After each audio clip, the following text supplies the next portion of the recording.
ప్రజాస్వామ్యం పరిరక్షింపబడాలంటే, రాజ్యాంగ విలువలు కొనసాగాలంటే ప్రశాంతంగా న్యాయబద్ధంగా ఓటింగ్ జరగాలి.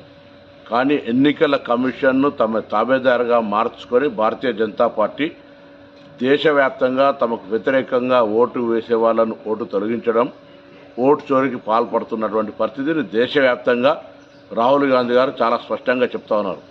అందుకే దేశవ్యాప్తంగా ఓటు చోరీకి వ్యతిరేకంగా చేపట్టిన సంతకాలతోటి ఈరోజు ఢిల్లీలో ర్యాలీ జరుగుతూ ఉంది. ర్యాలీకి అందరం వెళ్తూ ఉన్నాం. ఇప్పటికైనా ప్రభుత్వం ప్రజాస్వామ్యాన్ని కాపాడడానికి ప్రయత్నం చేయాలి. ప్రజాస్వామిక వాదులంతా ఇటువంటి అప్రజాస్వామిక చర్యల్ని ఖండించాలని కోరుకుంటూ ఓటు చోరీకి తెలంగాణ రాష్ట్రం నుంచి కూడా లక్షల సంతకాలను సేకరించి ఈరోజు ఢిల్లీ ఏఐసిసి ద్వారా రాష్ట్రపతి గారికి అందజేయడం జరుగుతోంది.